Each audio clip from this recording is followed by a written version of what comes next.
The large screens across every world controlled by the Galthori Empire flickered to life at the same time.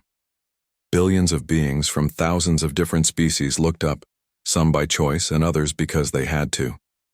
The Empire made sure no one could miss this broadcast. It was too important, they said. A lesson had to be taught. Olivia Wright stood on a plain metal platform. Her hands were bound behind her back. At 19 years old, she looked small against the massive imperial architecture behind her. The building rose high into the purple sky of Galthoris Prime, the capital world. Olivia's brown hair hung loose around her shoulders. Her prison clothes were clean but simple. She showed no fear, only a calm focus that seemed strange for someone so young facing death. Today, the enemies of peace and order will learn what happens to those who attack the Empire, said a deep voice over the broadcast. The camera pulled back to show High Chancellor Zexaval, the leader of the Empire. His scaled skin shimmered under the lights. The 6 fingers on each of his hands were decorated with rings that showed his power and rank. This human, Olivia Wright, has been found guilty of bombing an Imperial garrison on New Haven. 322 loyal Imperial soldiers died in that attack. The evidence is clear. Justice will be served. On Earth, in a small apartment, Frank and Mary Wright watched with tears streaming down their faces. Their daughter had not bombed anything. Olivia was a scientist, not a fighter. She had been working on quantum communications, trying to make the galaxy more connected. 3 weeks ago, she had sent them a strange message. It said only, "I found something they don't want anyone to know." The next day, she was arrested. "Mom, Dad, I'm sorry for the pain this will cause you," Olivia said now, her voice steady despite the armed guards on either side of her. The Empire was allowing her final words broadcast to trillions. "But please understand that what I did because it had to be done." Frank gripped Mary's hand tighter. Their daughter had not confessed to the bombing. She had chosen her words carefully. On 17 other human worlds, people watched in horror. Humans had joined the Empire 30 years ago, welcomed as the newest member species. At first, it seemed like a dream come true: protection, technology, and a place in a vast galactic community. But soon they learned the truth. The Empire was not kind to species that showed too much potential. And humans, with their quick minds and quicker progress, had caught the Empire's attention in ways that were not good. "The sentence for this crime is death," continued High Chancellor Zexval. "Let all who oppose the rightful rule of the Empire take note." Olivia lifted her head and looked directly into the camera. For a brief moment, her calm mask slipped, and a flash of something like triumph showed in her eyes. 27 minutes, she said clearly. "Remember the protocol." The guards looked confused. This was not what they expected to hear. High Chancellor Zexval made a cutting motion with his hand, but Olivia kept speaking. "It was never about what they think it was about," she said quickly. "Look for what we built together. It's everywhere now." A guard struck her from behind, forcing her to her knees. Zexval stepped forward, his tall form blocking part of the view. "Enough of these meaningless human words," he said. "Proceed with the execution." One of the guards raised a weapon, a long silver rod that glowed with blue energy at its tip.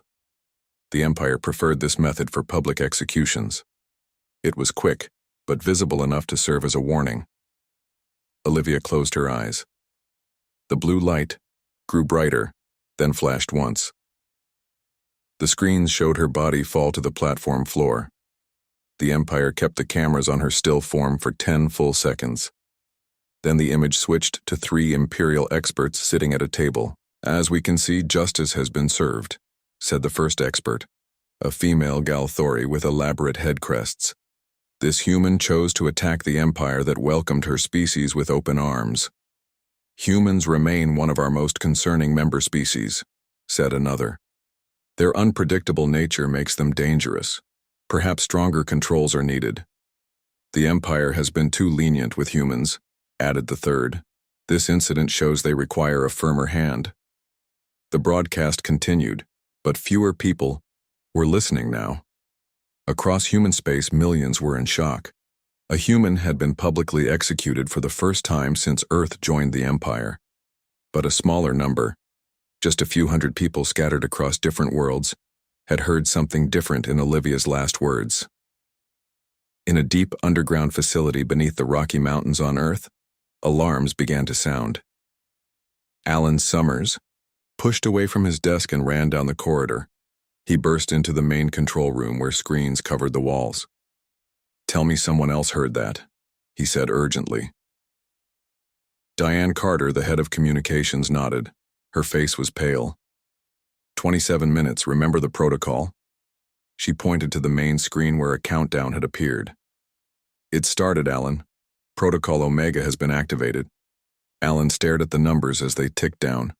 "My God," he whispered. "She did it. She actually did it." "But why?" asked Greg Mitchell, the security chief. "Olivia wasn't a bomber. She was working on the quantum network project." "Why would the Empire lie about that?" "Because she found something," Alan said slowly. "Something big enough that they had to get rid of her. And she knew they would. That's why she put herself in position to be their trigger." On the screen, the countdown continued. 26 minutes, 25. In just over 20 minutes, something would happen that would change the galaxy forever. And the Empire had no idea what was coming. In orbital stations and hidden bunkers across human-controlled space, similar countdowns appeared. People moved with urgent purpose, sending coded messages, preparing ships, activating dormant systems. Olivia Wright was dead, but her real work was just beginning. Alan Summers stared at the countdown on the main screen. 25 minutes left. He had hoped this day would never come. Protocol Omega was meant to be a last resort, a final protection if all else failed. And now it was running. "Get me a secure line to all Sentinel bases," he ordered. Around him, the underground control room buzzed with activity as technicians rushed to their stations. Diane Carter's fingers flew over her console. "Secure line active. All bases reporting in." "This is Control," Alan said, his voice steady despite the weight of what was happening. "Protocol Omega has been activated. Authentication code Phoenix Rising. This is not a drill. I repeat, this is not a drill." One by one, confirmations came in from hidden bases across Earth and throughout human space.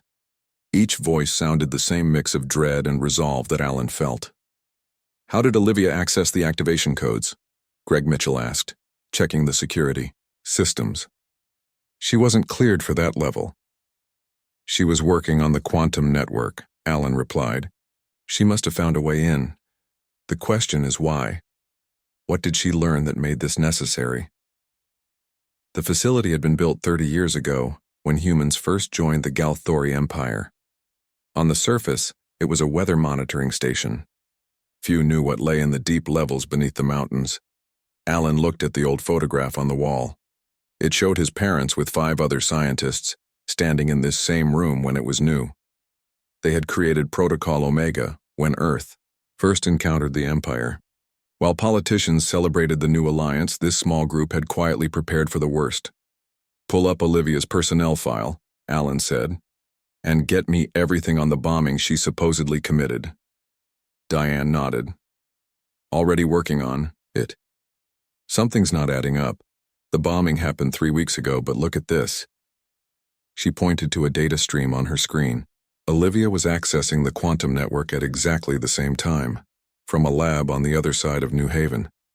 She couldn't have been in both places. Greg frowned. The Empire faked the evidence against her. But why target her specifically? "Let's find out," Alan said. "Access her recent work files." "That's where it gets strange," Diane replied.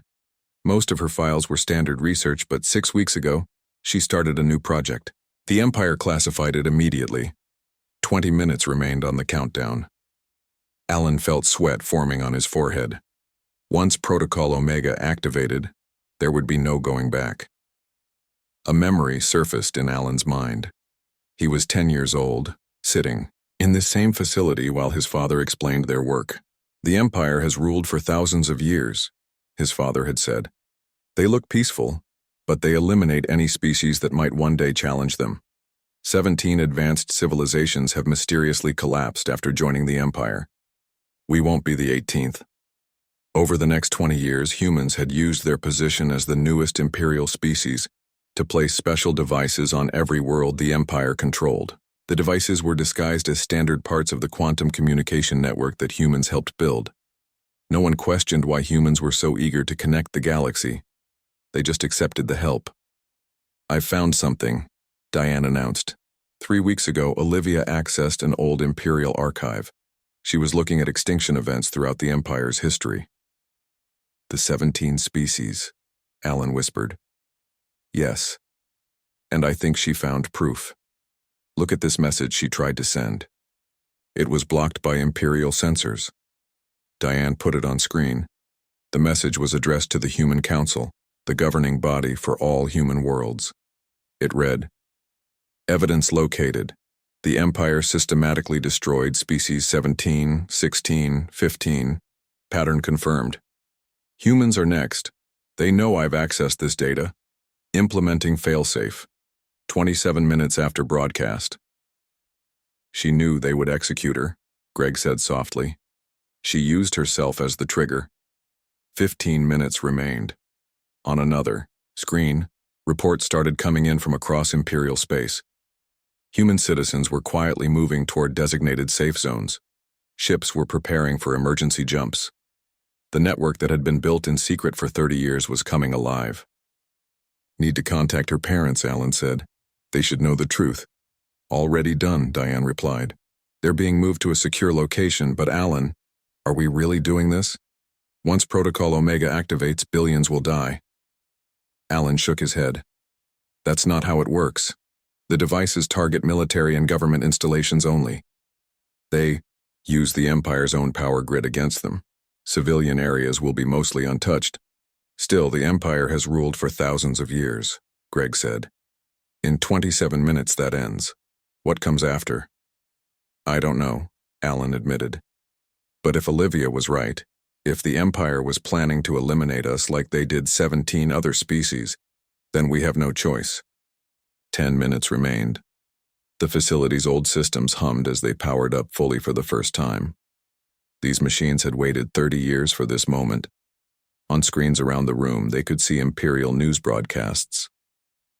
The execution was still being discussed, but now there were reports of strange power fluctuations across multiple worlds. The Empire's scientists were confused. Something was happening to their network, but they couldn't identify what. "They're beginning to notice," Diane said. "Too late to stop it now." 5 minutes. Alan thought about Olivia, a 19-year-old who had discovered a terrible truth and made the ultimate sacrifice to save her species. She had placed herself where she needed to be, knowing what would happen. "Incoming transmission," Diane announced. "It's from the Empire." The main screen changed to show High Chancellor Zex Val. His usual calm was gone, replaced by barely controlled panic. "Attention, human authorities," he said. "We detect unusual activity in systems across Imperial space. Cease these actions immediately or face severe consequences. Earth itself will be targeted if this continues." "Should we respond?" Greg asked. Alan shook his head. "No. They had their chance for peace. They chose elimination instead." 1 minute remained. Around the galaxy, on thousands of worlds, the hidden devices waited for their moment. 30 years of planning, of patient work and careful secrecy, had led to this point. "May God forgive us," Alan whispered as the counter reached 0. For a brief moment, nothing seemed to happen. Then reports began flooding in. On world after world, Imperial power systems were overloading. Military bases erupted in white-hot fire. Government centers collapsed as energy turned against them. Protocol Omega had activated. The Empire that had ruled for thousands of years was burning. And it had all started with one girl and her final message. 16 minutes after Olivia Wright's execution, Krellmore hurried through the polished halls of the Imperial Science Division. The chief science director's scales glistened with stress fluid as he clutched a data pad in his four-fingered hand. Something was very wrong with the network, and he had to report it immediately. The guards outside High Chancellor Zexval's office moved aside as he approached. They knew Krellmore's rank by the silver bands on his neck. The doors slid open. "This," Had better be important, Zexaval said without looking up from the documents on his desk. I am preparing the announcement about increased security measures for human worlds. Krellmore bowed quickly, then spoke. Chancellor, we have detected unusual quantum fluctuations throughout the Imperial network.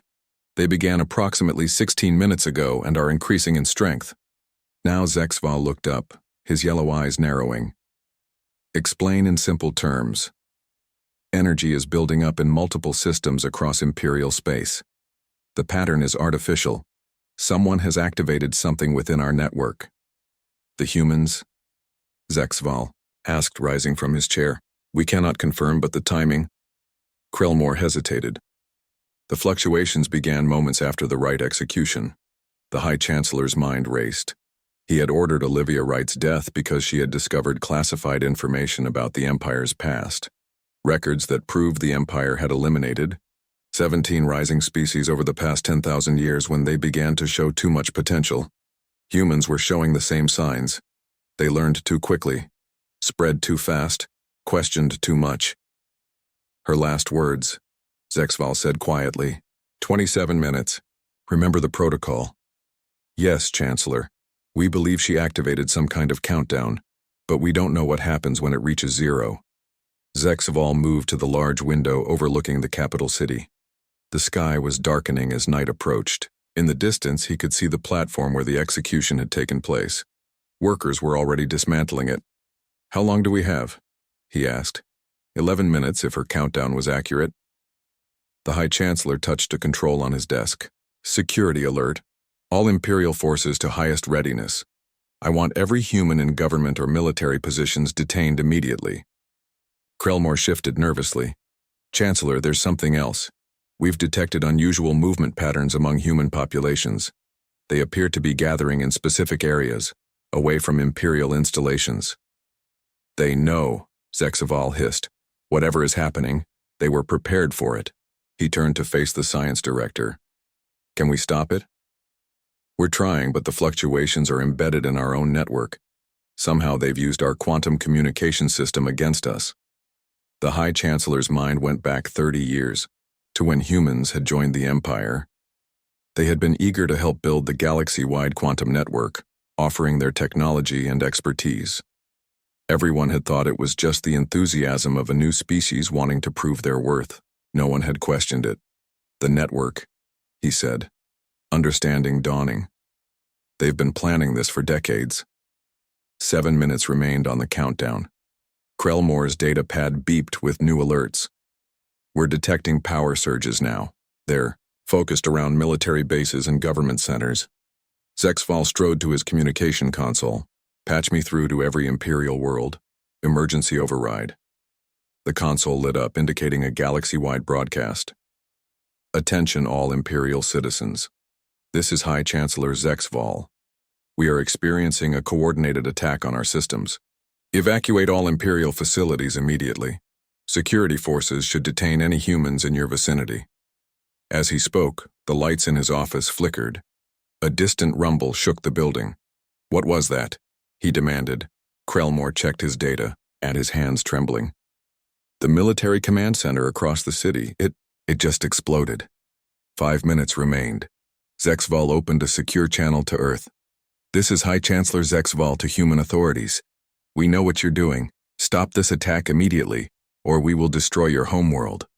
The face that appeared on the screen was not what he expected. Instead of the official human representative, it was a man Zexaval had never seen before. He sat in what looked like an underground facility with screens and equipment behind him. This is Alan Summers of Sentinel, the man said calmly. I'm afraid it's too late to stop what's coming, Chancellor. Protocol Omega is already running. What is Protocol Omega? Zexaval demanded. What have you done? We've turned your power. Systems against you, Alan replied. Not against your people, but against your military and government installations. The same way you turned your justice system against Olivia Wright. She accessed classified information. She was a threat to Imperial security. She discovered the truth, Alan corrected, about what you did to 17 other species, about what you were planning to do to us. 3 minutes remained. Around the capital city, more explosions could be heard. Emergency sirens wailed. "You can't do this," Zexval said, desperation creeping into his voice. "The Empire has ruled for thousands of years. We maintain order across the galaxy." "Through fear and elimination," Alan replied. "That ends today." Krellmore was staring at his datapad in horror. "Chancellor, we're receiving reports of similar events on every Imperial world. Military bases, government centers, security headquarters, all experiencing the same power surges." 2 minutes. Zexval looked at the human on the screen. "You'll kill billions." "No," Alan said firmly. "We designed Protocol Omega to target only specific locations. Your civilians will be safe. That's the difference between us, Chancellor. We're not willing to commit genocide." 1 minute. The building shook again, harder this time. Through the window, Zexval could see fires spreading across the city as power stations overloaded. "Evacuate the building," he ordered Krellmore. "Get everyone out." As the science director fled, Zexval turned back to the screen. "You've hidden among us for 30 years planning this." "We hoped we'd never have to use it," Alan said. "But you gave us no choice when you executed Olivia." The countdown reached 0. Across the galaxy, on thousands of worlds, the hidden devices activated. The Empire's own power grid, its greatest infrastructure achievement, turned against its creators. In the Imperial Palace, Zexval watched as the lights brightened to an impossible intensity. Heat built rapidly in the walls. He tried to run, but there was nowhere to go. The last thing he saw was a blinding white light as the building's power core overloaded. 27 minutes after Olivia Wright's execution, the empire that had ruled for millennia began to fall. Not with a grand battle, but with thousands of precisely targeted strikes that crippled their ability to control, to rule, to oppress. And in the underground facility on Earth, Alan Summers watched the reports coming in from across the galaxy. The weight of what they had done pressed down on him. They had saved their species, but at what cost? The galaxy would never be the same again. "Olivia," he whispered, "I hope you knew what you were doing." The final minutes before Protocol Omega activated were experienced differently across the galaxy. As the countdown ticked toward 0, many lives hung in the balance. On the Imperial capital world of Galthoris Prime, panic spread through the government district. Workers rushed from buildings as power systems began to surge. Emergency vehicles crowded the streets, their lights flashing against the darkening sky. High-ranking officials pushed their way onto evacuation ships, abandoning their posts. In the Imperial Palace, a junior aide named Lethavor ran through the halls, warning everyone he saw. "Get out! Something's happening to the power systems."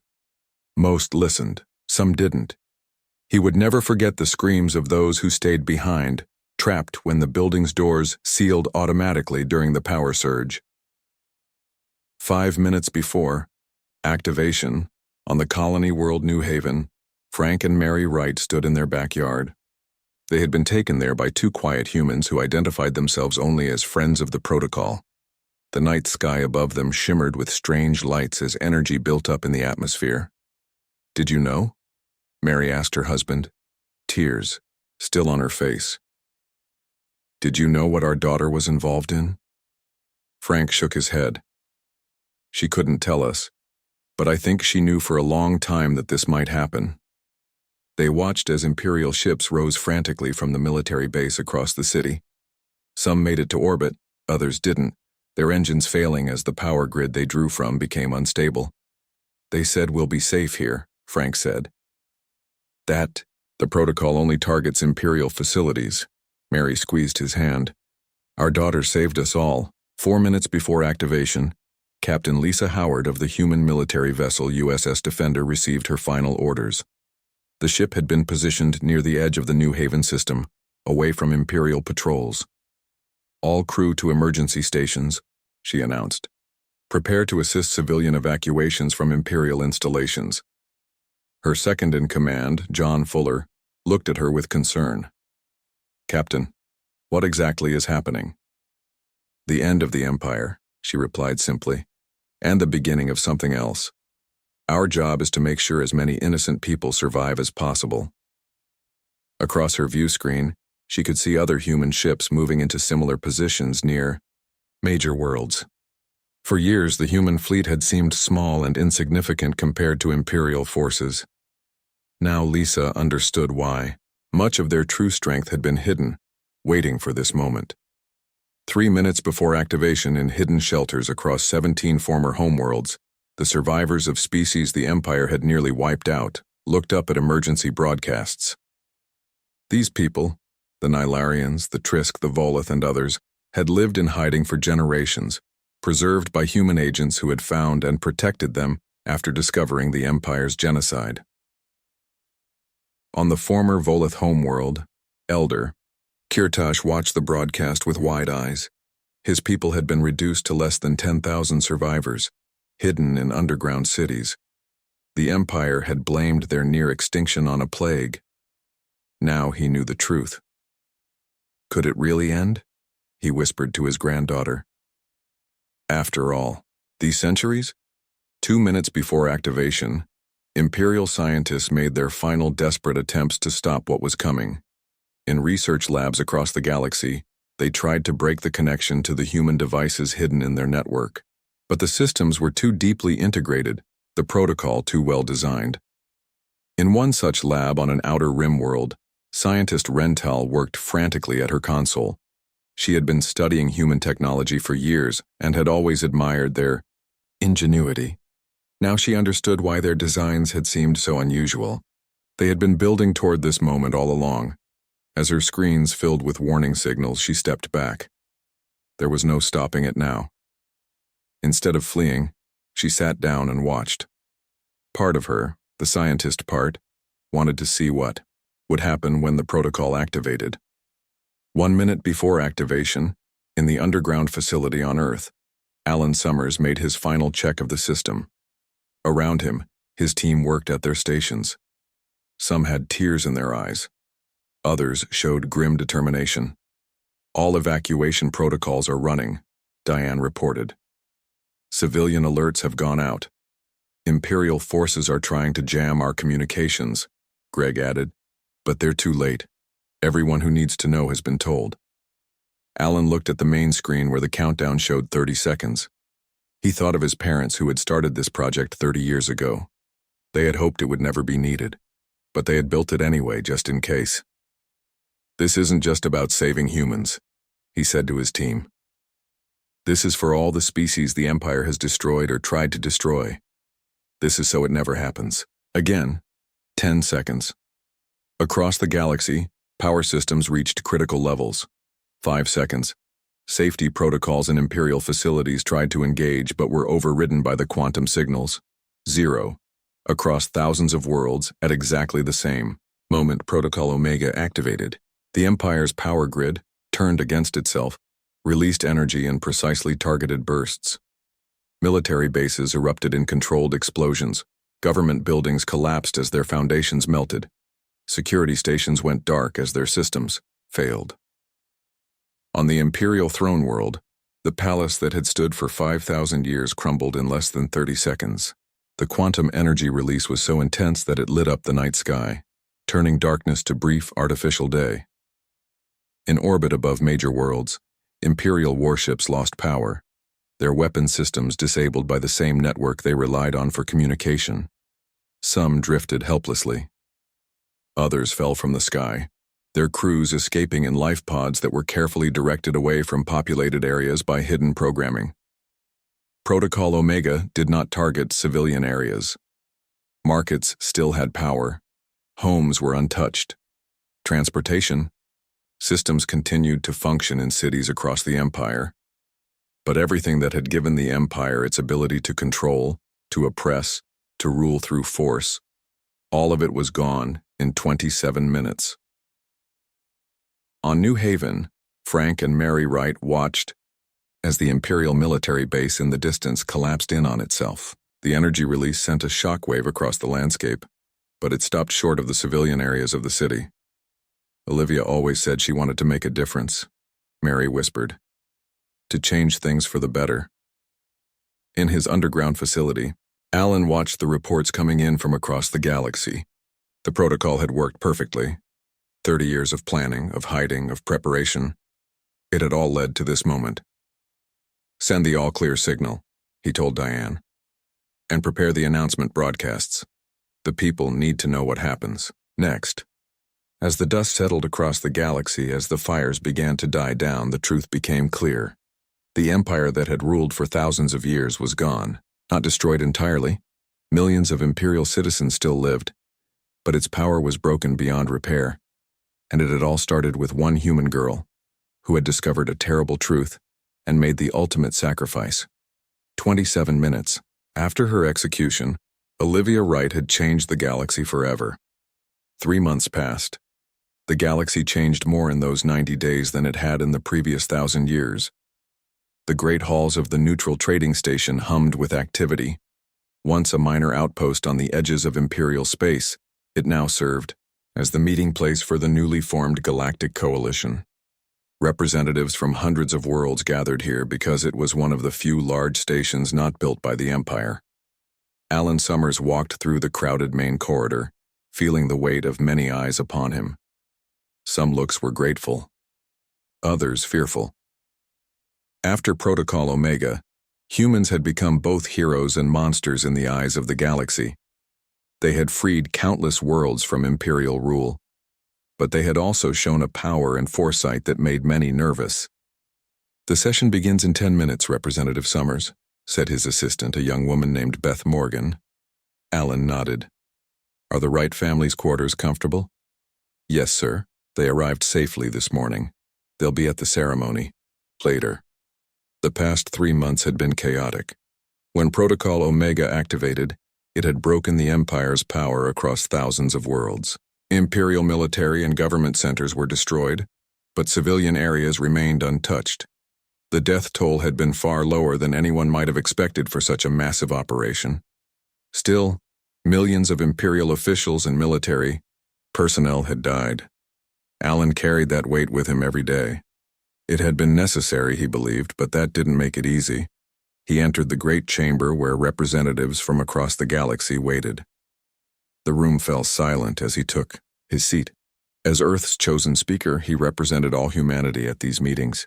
"This session of the Provisional Galactic Coalition is now in session," announced the chairperson, a tall being from a world that had been one of the first to break free from Imperial control after Protocol Omega.